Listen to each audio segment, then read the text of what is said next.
Welcome to the Elk Season Podcast, Season 4, Episode 11. Today is April 24th, 2025. We are 127 days from Elk Season. We are the Chambers Brothers. My name is Harold. My name is David. And today on the Elk Season Podcast, we've got your water outlook. It's been a while since we've updated that. We have mountain lions in the news. We have wolves that we're going to talk about. Elk herd population stuff. I forgot. I lost the word on that one. Antelope. There's an antelope foundation we want to talk about. Reclassifying buffalo. What does that mean? And grizzly bears in California came back up. See what that means. All that and more on the Elk Season Podcast. Come on. Grizzly bears in California. How cool would that be? Okay, so one of the first things is a question that's been on my mind for quite a long time. When I drive into Stanley and I see the majestic Sawtooth Mountain Range, and I look north from home towards Stanley, and I see the beautiful mountain peaks, and everybody says, "Oh, those are the Sawtooths. Those are the Sawtooths." I thought to myself, those can't be the Sawtooths. They're not tall enough. I've always heard that. They're too far away. Driving from Shoshone to Gooding. Yeah. When I lived in Shoshone with parents, back in the day. Yeah. They'd be like, look at the Sawtooths. Look at the Sawtooths. Yeah. We're even closer there. But so, you brought this up recently, and I don't think we talked about it on the podcast last week, but you brought this up last week too. Yeah. Outside of this. So because it's just on my mind. And because I like to know the mountain ranges. I want to know where this place is and that place is. I know. It's funny because ever since we've started really getting into our hunting here in Idaho, it has really helped to be able to communicate more clearly as to where we're at, what we're doing. Right. And so, but this is an important point you're bringing up. Right. I even went to Google Earth and I put, because the Sawtooth Range is like a drainage area and it actually comes south of Galena Summit. Okay. Right? The Sawtooth Mountains actually come south of Galena Summit, where we cross Galena Summit. Yeah. Right? But that summit sort of rolls down. So I put a pin there, and I go all the way back, and I'm like, and I scroll all the way down. Just on Google Earth. I'm like, are those really the Sawtooths? Are we seeing the Sawtooths? Finally, I just go, you know what? I'm going to ask ChatGPT. Okay. ChatGPT, no. No, you cannot see the Sawtooths from Twin Falls. They're 150 miles away. There are peaks, right? If you look to the north, if you look off to the right, those are the Pioneers. Right? Those are beautiful peaks. Yes. Off to the left are the Smoky Mountains. Okay. In fact, Big Smoky Dome and Soldier Mountain are the mountains because of the curvature of the earth. Right? Those are the mountains that's why you can't see the Sawtooths. Okay. Right? So emphatically, no, you cannot see the Sawtooths from Twin Falls. And I said so on my radio station today, hoping to get somebody's ire up on that one. And I'm sure I will. Hopefully it's at least educational. But I'm just gonna, because you see them and you like, oh my gosh, even in July, you see on a clear day, look and they're still covered in snow. When I lived south of Twin Falls, Twin Falls is kind of deceiving. The farther south you go, you actually go up in elevation, right? Because there's a bit of a bluff up here, a butte, so to speak. Well, you're going away from the Snake River. Yeah. The Snake River drains at the bottom. When I'm driving into town, back when I used to live southtown, you probably experienced this too. Yes. During certain times of year, you're on what's called Washington Street here in Twin Falls, and you have this perfect view of the Sawtooths, right, so to speak. But the mountain ranges north of Twin Falls, right, and it's just, they look impressive. Your brain actually makes them feel huge and much larger, and it's just like you want to stop and take pictures and just marvel at the mountains, even though you're that far away. So here's part of the difference, and the difference is the peaks of the Sawtooth are not the highest peaks in Idaho. No, they're just very jagged and steep. Okay. Yes. But they're not higher. Smoky Dome, which is just north of Fairfield. Yes. Is over 10,000 feet. Wow. You can't see over a 10,000 foot peak to see, a 9,000 foot peak. And even though it's probably still 60, 70 miles away. Mm-hmm. I know, because I keep confusing where we go hunting with the peaks that are in front of it. And I always, when I'm driving up there, and even talking with Bram when we drove up to meet you last year, he's like, "Are those the mountains we're going to?" And I realized in that moment, no, we're going to mountains behind that. That was my response. But those look pretty good. I mean, yeah. So, but yeah, it's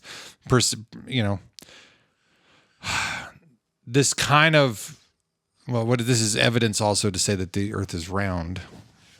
Yeah. Actually, I don't know. I'm just throwing stuff out there. People always said it's the sawtooths. Yeah. And I always thought, oh, that's nice. Those are the sawtooths. And I took it. But then you drive to Stanley and you're like, I sure drove a long way to see these mountains. I don't see how I could see these mountains over the mountain I drove over. And that was my hang up. It was a very personal issue, right? It's all right. But now you've got it cleared out. You've got this figured out. I have another one that I asked ChatGPT to give me some help on. It doesn't have much to do with elk season, but the James Webb Space Telescope found a planet that they believe has hallmarkers of life. It is only 114 light years away. Yeah. Not 114,000. 124. 124. Yeah. Whatever.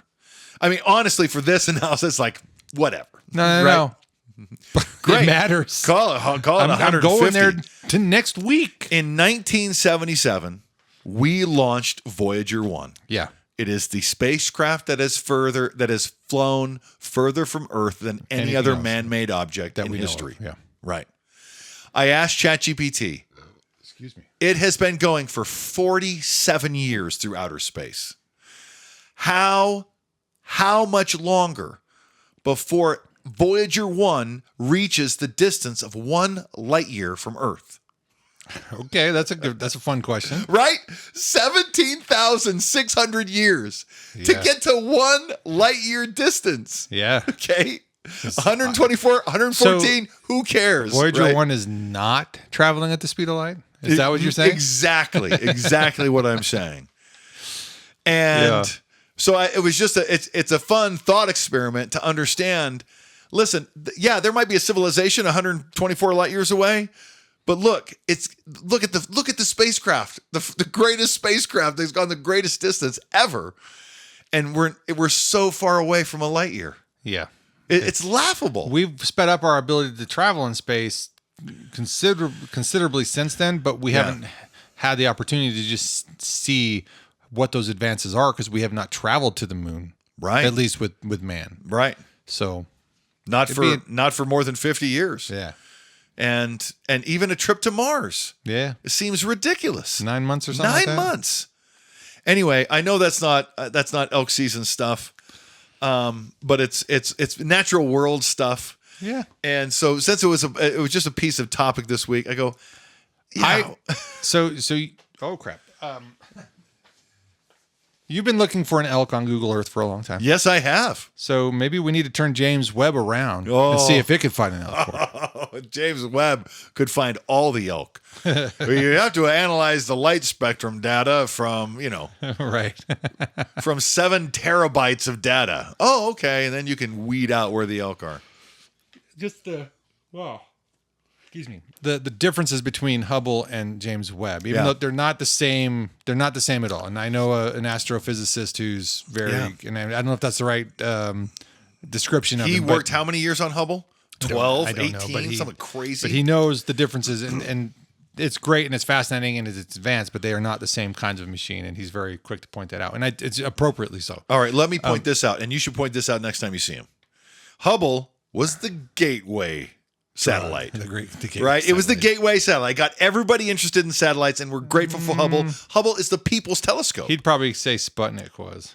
The people's telescope. The people's It really was. America loved Hubble for the images it brought back. And it really got people interested in space. I remember watching, so Hubble had an issue with a mirror alignment. Yes. And I got to watch in class the spacewalk to grab Hubble.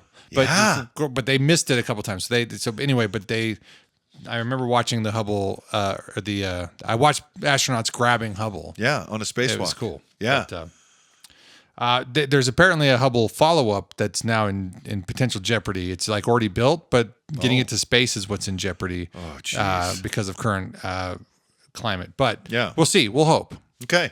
But Okay. Anyway. Much respect to Hubble. Always. It's just space is endlessly fascinating. Oh my gosh. I hope. What is the Milky Way? 186,000 light years across? Yeah. Okay.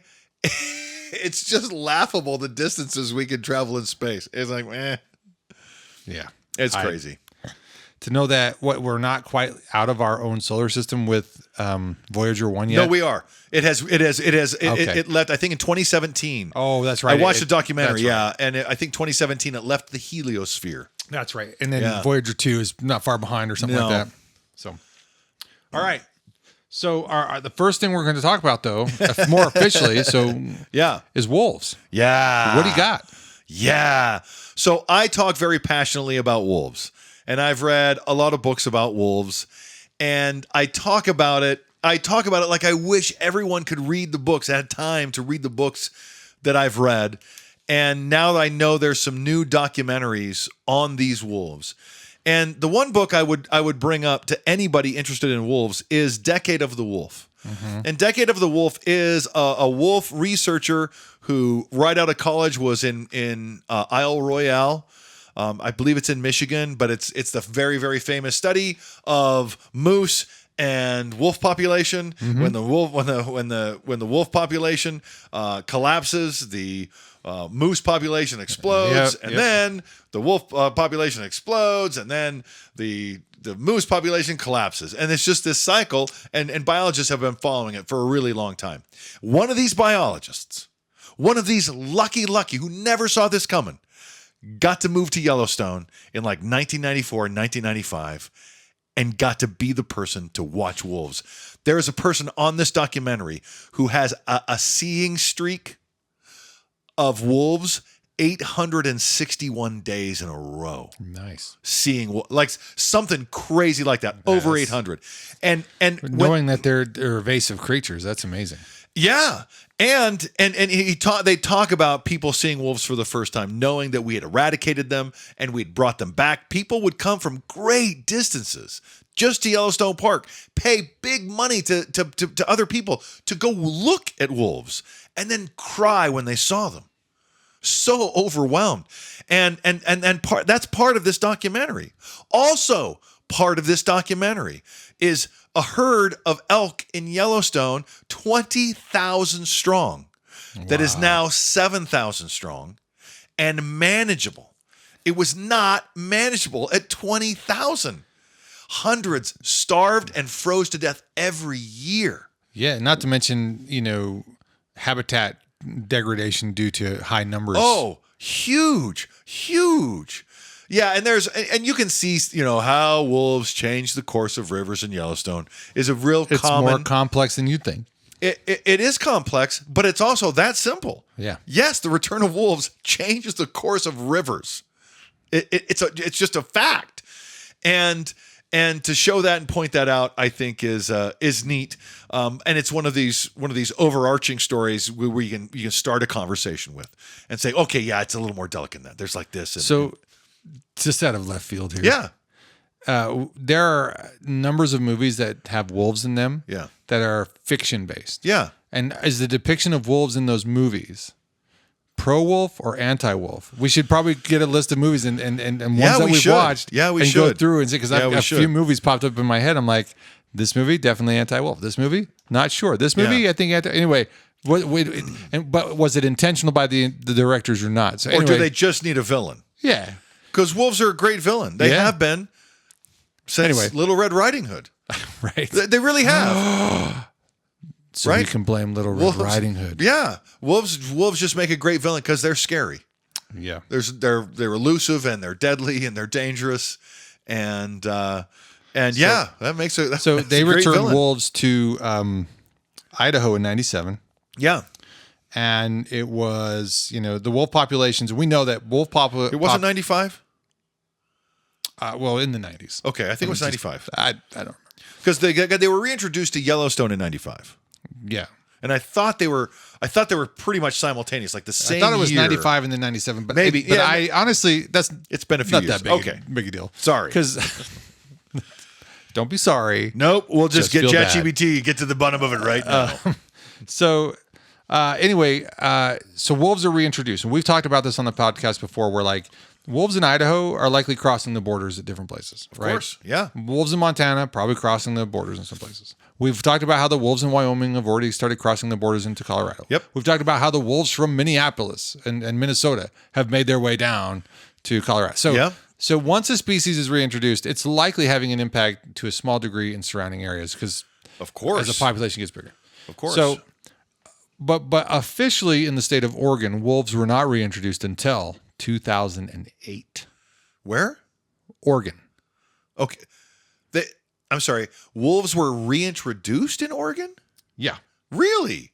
I didn't know that. I thought it was a natural bleed over from wolves from Idaho just naturally going into Oregon. Oh, I'm sorry. I had the wrong. I was. Oh, sorry. I have a headline about Oregon wolf population, and below it says something about Washington. And the statistic I gotta fix this real quick. Sure. The statistic I gave was about it being returned to Oregon. It was Washington State officially reintroduced wolves in 2008. That's what this says. Oh, really? Okay. So it says here, as a subheadline, Washington sees first population drop in wolves since wolves returned to that state in 2008. Since they returned, yes. Not reintroduced. Suppose, yeah. Okay. I don't know if we need to pick on that word. It's just. Well, no. I want to know. I want to know. Is there a voter initiative? Is there a biological initiative that says, "Hey, we need to bring wolves and repopulate the state," or is it just a natural overflow of wolves from Idaho? And to me, that's what it seems. A natural overflow, not just from Idaho, but Canada as well. Yeah. Right. Yeah. So there's a lot to look at, and so not to be too nitpicky about it. All I thought was interesting was that the Oregon wolf population has surpassed 200. Okay. For the first time in 80 years. Yeah. Wow. 200, and that's a drop in the bucket. Yeah. That's a tiny, tiny little drop in the bucket. So yeah, just an interesting thing. There are more elk in Oregon than Idaho or Montana. Wow. Yeah, there's more elk in Colorado than Idaho and Montana put together. Yeah, but there's more. Believe it or not, there's more elk in Oregon than either Idaho or Montana. Wow. And to have such a small state, it's actually bigger than Idaho. Idaho's really long, but it gets really narrow. It's tricky. Remember that list I said? Maps. What's bigger, Minnesota or Idaho? And you're like, oh, that is a good question. Hold on, there's a map. I gotta go. Oh, that's an Idaho map. Okay, I see it now. Yeah, my brain always made because Washington and Oregon are stacked. Yeah, my brain just makes them smaller in my mind. Yeah, but, okay, they're my bad. Yeah. They're big states. They're not big Western states. And I've driven across both states. So you'd think that I would have put that together. But. Well, you know what? The 2/3 of each state is almost empty. Yeah. Just like Montana. Just 2/3 of it's just empty. Yeah. And so you get to the 1/3 of it and you go, well, this isn't a big place. You get to the Willamette Valley, or you just get to the other side in the Rogue River, and you're like, okay, well, yeah, I've seen all Oregon has. But no, right. You've seen 1/3. Yeah. And there's a lot of land, a lot of ranch land. Our grandpa had a farm in Prineville, not part of the Willamette Valley or the Rogue River system. So, yeah, woo. Lots of elk in Oregon. Yeah, lots of elk in Oregon. Now 200 wolves. Yes, 200 wolves. Okay. Yes, this is getting my numbers right today. Okay. Well, we'll see, and maybe it's unnatural. It feels unnatural to say that Oregon has more elk than Idaho. Yeah, and it feels unnatural to say Oregon has more elk than Montana. Mm-hmm. But understanding that Idaho has more than 1,000 wolves. Yeah. And Montana has more than 1,000 wolves. Yeah. Sheds a lot of light on that story. And I'd imagine when Oregon gets up to 500-600 wolves, you're gonna see those numbers change. And we're gonna see a very, very precipitous drop in Colorado, as I've been predicting for all 4 years of this podcast. Yeah, we'll see how that plays out. Yeah. My pressurized sprinkler system got turned on this week. And that's an indication. What's the water situation? It's an indication of the water situation. And I don't know, you brought the image, so it looks positive to me. Everything's at or above, mostly, with a couple of places that are, well, where we go is a little bit drier. A little bit. So. A little bit. But I mean, that's not the overall outlook. It's just the current situation. But it's right. We could have a hot spring and make it worse. We could have a wet spring and make it better. Right now, it's been pretty cool, tempered. It hasn't been too hot, but there hasn't been any moisture. We haven't had the big hot days. We've had some very nice days, but sometimes you have those days. We had one day it was like 80 degrees a couple weeks ago. Yeah, and you could see the difference in Rock Creek. Yeah. Right? So hot days, you're going to see that. And I haven't seen that as much. So that's a good indication for me of what the melt is doing.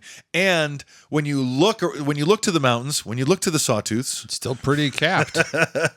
And you look to the Pioneers, and you look out west or east and to where it's Oakley and southeast. What is the Victory? No, what's the name of that? What's the name of that peak? Cache Peak? I don't know. I believe it's Cache Peak. The only mountain above 10,000 feet south of the Snake River in Idaho. I believe it's called Cache Peak, and it's out there. Anyway. So to see lots of snow still there. Lots. I mean, all the way down the mountain. Makes you hopeful. So it's very good. Makes you wonder why Pomerelle closed already. We want that spring to go slow. We want that slow warm up. Go ahead and wait till May or June. Yeah. I don't need 90 degrees yet. I'm okay. I'm okay with that too. It's been really nice the last couple of days. It has. So go out and enjoy it while you can. We've been, I wouldn't say, well, I don't know if it's to be stocked, but we talked about it recently. The cat tracks outside our tent, right? Yes. So out in the wilderness, you get you can get a false sense of security. Yeah. Because you don't realize what might be watching you. And we're not talking about the creeper from across the street. We're talking about predators. Yeah. Right. Big cats. Big predators. Yeah. Yeah. I remember hiking in Montana with you and seeing some of the first. That was cat tracks. That was my first experience of seeing that, and that was that same year we came across that bobcat. But came around the corner, it was there, and then it was gone. It's just like it snapped its paws and was gone. Yeah. But no, seeing those cat tracks in the snow were impressive. Big. Wow. And it was exciting to see. Is that the same day as the elk that we spooked? I believe so. Yeah. That was just something else. It was a great morning. Speaking of cats, now this isn't necessarily just with cats. It's just that the image has a taxidermied cat in it. Yeah. And so this actually entails more than just cats. But local issue with a taxidermist here in Filer. Yeah. Was busted for a high-profile poaching investigation. Really? So what had happened, if I can find the list,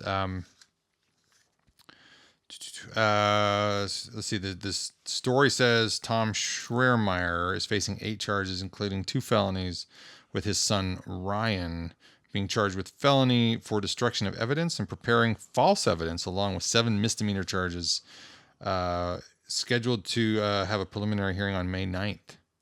So basically what the story, how the story goes is there was a high profile poaching situation. Okay. And so these poachers are bringing a taxidermist, these illegal animals. These illegal animals. Yeah. What's really interesting about this is that so Fish and Game were able to bust them and go through all their stuff. They found documentation. So they received the animal, they documented it, but they were falsifying the information on that document to make it look like it was a legit kill. Any taxidermist, what I learned about this, taxidermists have to gather evidence to show that this animal that they're working on is been legally harvested and taken, and if they can't show that, they are not supposed to take the animal. Yeah. And so here they are so what's really interesting is they have apparently here's the filing cabinet, and in this drawer are all the legal things, but hidden in another drawer somewhere are the stack of all these different mounts that they've been doing with falsified information. Wow. And so they were doing the work. So hopefully that's going to lead to a whole bunch of other poachers. Yeah. Wow. Yeah, good. It was a huge good deal. case apparently. So But yeah, it's unfortunate that things happen locally, but I'm glad that this was found out, put a stop to, and hopefully serves as a warning to others. Like, it's okay to do things legally. I get buck fever, but I've also almost been shot because of buck fever. Yeah. And it's, and all I mean by that is be due diligent and do things legally. Make sure you know where your shot's going. Make sure you know that you have the tag. Make sure you know. Right. We've had our own lessons in understanding due diligence, and it's, but it's the difference between having that lesson and making it right afterward, or having that lesson and not caring and throwing that out the window and continuing to do a bad behavior. Yeah, that's frustrating. So, anyway, an interesting local case. Yeah, well, hopefully it leads to some more. Yeah. Yeah. You mentioned that the elk herds in Yellowstone got out of control. Like, how many thousands? Yeah. So this is from that wolf documentary again. Is that the image you showed? Or the image you pulled? Yeah, okay. It is. There's a couple video. There's a couple images. Yeah, there's a couple images from the documentary. And I just wanted to I did want to wrap up what I wanted to say about the wolf documentary. Oh, if I cut you off, I'm sorry. No, that's okay. There's always good stuff to talk about when it comes to wolves, but I just want to say there's a documentary, wolf documentary on Nat Geo Wild, which is on Disney Plus, and there's also a longer, more in-depth one on PBS. Okay. Both of which I promise you I will watch soon. And I'll be back with more information on wolves from those. But you don't have to read the books I read. But these documentaries look like they're going to cover a lot of bases, and they really show. The clips that I've seen talk about a wolf so big and so strong, he lived twice as long as any other wolf. And when he died, he went to the top of a mountain and died in his sleep. Like the most alpha thing you could imagine. And there's one who was bullied by her sister. And this was all in the book that I read too. But she was bullied by her sister, who was the alpha of the pack. And then she just tolerated it. And then one day they found that alpha female's body covered in blood, torn to pieces. And there's a new leader of the pack, and it's sister. Right? Really, I mean, that type of Game of Thrones stuff. Dynamics, man. That's Game of Thrones. That's absolutely crazy. Game of wolves. It's a game of wolves. Yeah, it's just so fantastic. So I could not recommend enough if you like wolves at all, and you like a good soap opera. It's as soap opera as wolves get.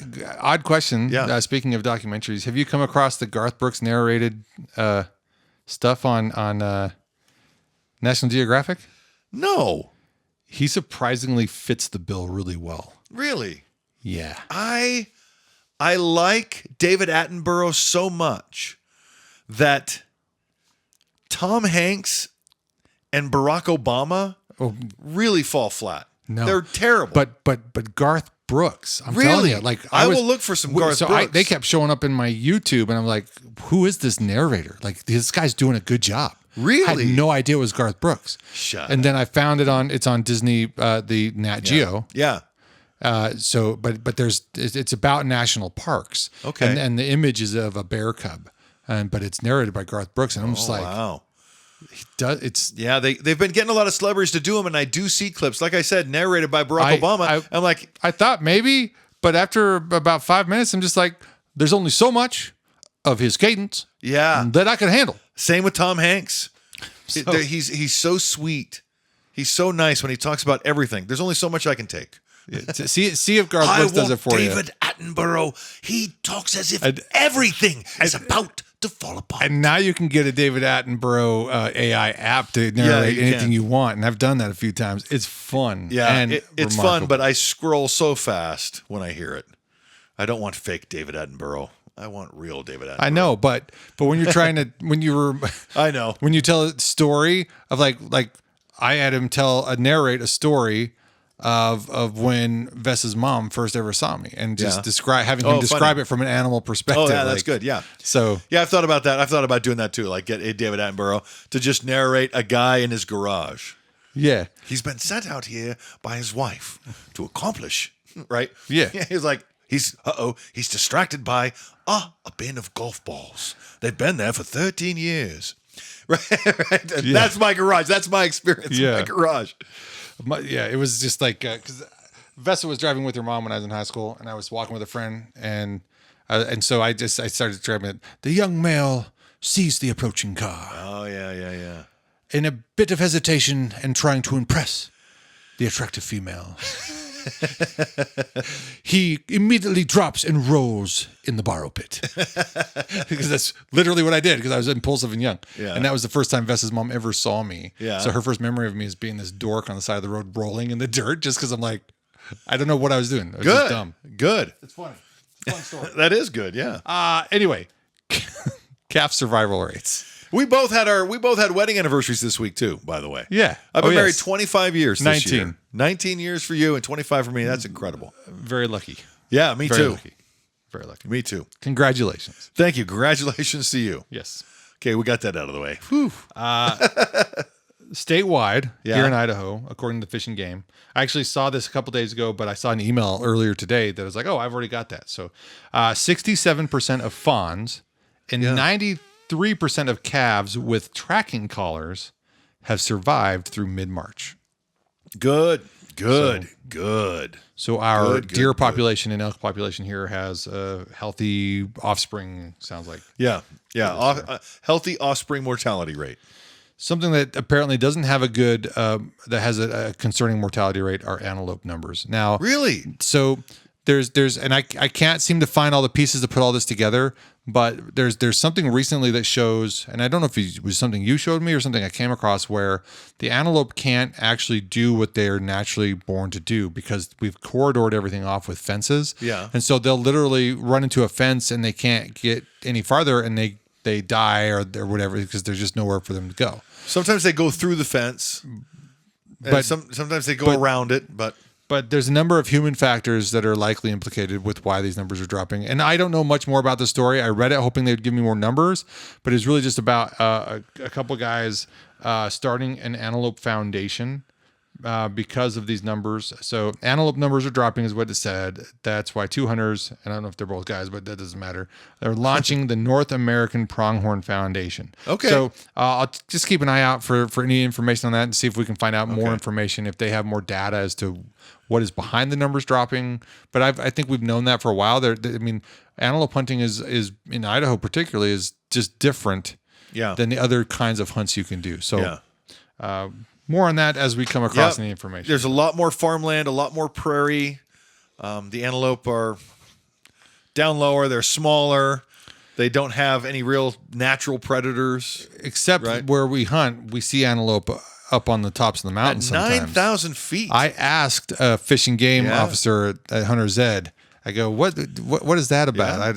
He's like, I don't know. I actually don't know much about. He hasn't heard much about that. Oh, I heard somewhere, maybe I heard on another podcast, that it's quite common. Bucks will take their does as far away from other bucks as they can. It's mate guarding. It's a type of mate guarding. I'm going to take my harem, even though there's only two of them. I'm going to take them as far as I can, so I'm not interfered with. Interesting. So that makes sense. Yeah, because there's about 3 or 4 females in that group, and there's one buck that just snorts at us and runs off. Yeah. So, look, a majority of buffalo in the United States, if I'm not mistaken, are on ranches. Are privately owned.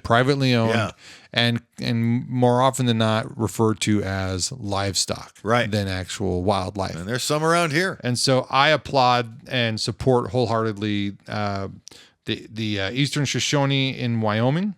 They're reclassifying buffaloes to call them wildlife rather than livestock. So I think that's really cool. I have always considered them wildlife, even if you have them in a pen. There's a wildness to them that's hard to pen up. And so that's one of the difficulties they have is, and you're more likely to get cows are more likely to get brucellosis from elk than they are from bison. Yeah, but we throw a fit because bison ruin fences.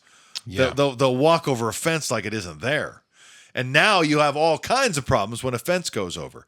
So they, we don't want them to knock down fences or spread brucellosis. But there's, in the book I read, American Serengeti, you're right. They're working on new land plots that have natural boundaries, that have good populations of bison. So, and that's, central Montana, which reminds me of the swift fox. Oh man. I watched a documentary on the swift fox. Oh, I read an article on the swift fox. The swift fox is a different type of fox that we almost eradicated from the West. Have we talked about it before? I think so. Okay. I just don't remember. I can save it for another time. We don't have. We just have one story left. That's okay. Yeah, we're good. We talk a lot about grizzly bears. Yes, we do. And the lack of grizzly bears in California. Yes, because there are how many? Zero. There is one on the flag. That's it. So I came across this article. This is beautiful. I'm so glad you found this. Grizzly bears went extinct in California 100 years ago. Scientists say they could soon return. So when I saw that, I'm like, oh, that is clickbait for me all day. Yeah. Feasibility study put together results from social and scientific research ultimately says they found no insurmountable biological, ecological, economic, legal, or policy obstacles to bringing grizzlies back. Yes. Let's get grizzlies back in California. So long as there is funding and public support, the bears could flourish once again. Yes, they can. So I was happy to read that, to see that California, do the right thing. Do it. I love it. I love it. So I'm just saying, we've been waiting forever to see something like this. And so if this is real, if this is legit, and I don't have any reason to believe that it is not, at least yet, I'm excited for that. And the study, the story talked a lot about, with the surplus populations that we have where they've recovered pretty well. Guess what? Transplants, very readily available. Yeah. So, I've been saying it for years. They still have black bears in California, so there are bears there, but the grizzly can come back. Yeah. So the invitation has been sent. There's so much land. The Sierra Nevadas are so huge. That mountain range is insane. Yeah. That mountain range is almost half the size of California. Right? It's because it goes into California and into Nevada. Yeah. And it's bigger than the Central Valley. Mm-hmm. The Sierra Nevadas are so big. That's where Bigfoot hides. Yeah, pretty sure. Wasn't that where the image? No, that was in Washington. Nope. The Patterson film is from Northern California. Oh, okay. That's what I thought. Yeah. Okay. So anyways, so I hope to see grizzlies back in California one day. That would be so interesting. So we have some hints that could happen in our lifetime. Let me know what I can do to help. Ditto. See you next time. Cheers. Goodbye. In the morning light, before dawn, bow grip tight, heart beating strong. Through the forest, ancient giants roam. In the land where the wild calls me home. Through the whispering pines and the autumn breeze, driven by the chase, crisp air I breathe. With every step I take, earth beneath my feet. In nature's beauty where the hunter and elk meet. The mountains rise, kissed by the sun. In September, where I belong, bugles echo loudly through the veil, a symphony of an ancient tale. Through the whispering pines and the autumn breeze, driven by the chase, crisp air I breathe. With every step I take, earth beneath my feet. In nature's beauty where the hunter and elk meet. Silent as the morning mist,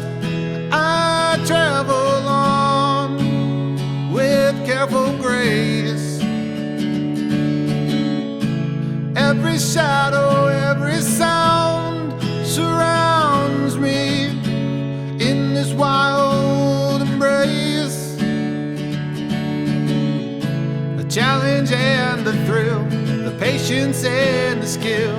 In the dance of life and nature, my heart's forever filled. As the sun sets, shadows long and deep, I find my place with the memories I keep. The chase and the beauty of a day gone by. Deep in the mountains, my spirit cries.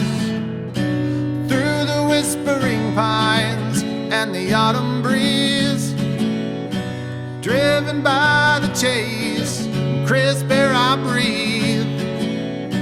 With every step I take, earth beneath my feet.